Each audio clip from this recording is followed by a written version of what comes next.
tonight didn't obviously go the way you had wanted. So just tell me how you're feeling emotionally about everything, because you had such a big couple months. You go the highest of highs and the lowest of lows in WWE. But so what does tonight mean to you? I'm just trying to wrap my mind around what happened and get my emotions in check. I'm very emotional. I'm shocked. But I have to admit, I don't have a problem being vulnerable and admitting that my feelings are hurt. I'm very upset. I'm feeling a little defeated right now, but I know that this isn't the end. This is a bump. This is a hurdle in the road. I'm going to get my rematch, and I'm going back for my SmackDown Men's Championship. Well, Becky Lynch brings this big star feel, this big fight feel. So when the two of you went face to face, the place was electric. So I think it's a sign of things to come. Potentially working with her more. What are your thoughts on that? I'm ready. I've been so ready. I've been doing interviews, and they always ask, who is someone that you want to work with in the future? And it's definitely Becky Lynch. She's one of the 4 horsewomen.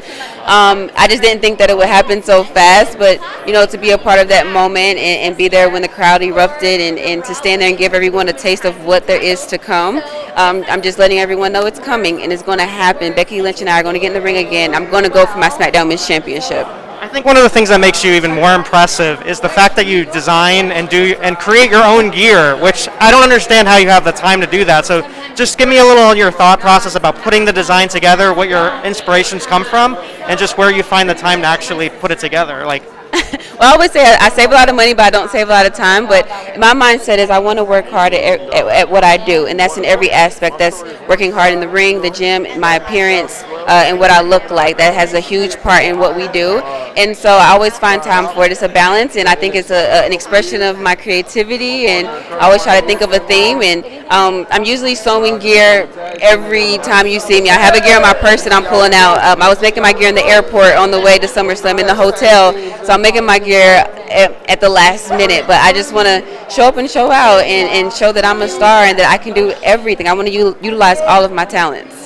Do you ever come to a point where other wrestlers are like, hey, you mind if I throw you some money here that you'll also do mine? I don't have any time for anyone other than myself. I do have some times in the locker room where the girls a hole will get in their gear, and I'll pull out a needle and thread and sew it up for them real quick, but I don't have any time for anything other than myself right now, because I try to wear a different gear every single time so that I can look at that gear and it has a significance to it.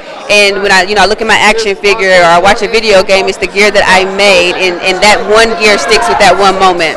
And, beyond Becky Lynch, we're seeing a lot of new faces coming from NXT. I mean, talk about just the influx of new talent and just who you're kind of particularly excited to seeing on the main roster right now. I'm so excited for the new girls coming from NXT, because a lot of the girls coming in from NXT were the girls that I was with while I was NXT. So to see Toni Storm coming in, Tegan Knox, Shotzi, just seeing all of them come through, and I'm so excited for them. It's so many opportunities.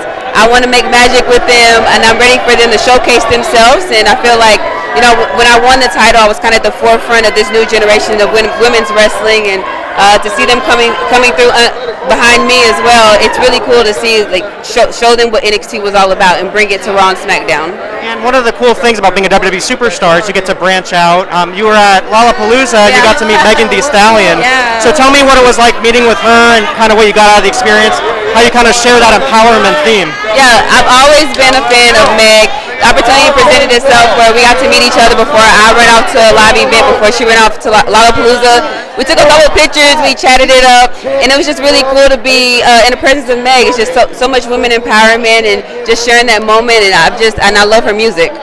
All right, so and lastly, just as we're moving in the next couple months, we have Survivor Series coming up. Yeah. So just talk about, now you're kind of you're chasing the gold rather than being the champion, so it's a transition right now. So tell me about your mindset going into the next couple weeks. My mindset going in, I got a taste of what it felt like to be SmackDown Men's Champion. I've accomplished so much in the past 4 to 6 months, and so many people will ask me, what's next? What are your next goals? Well, my next goal is to become a 2-time SmackDown Men's Champion and go after my title. I always wanted to face Becky. I wanted to get in the ring with Becky and create magic with her. I didn't think it would happen so soon, but it did.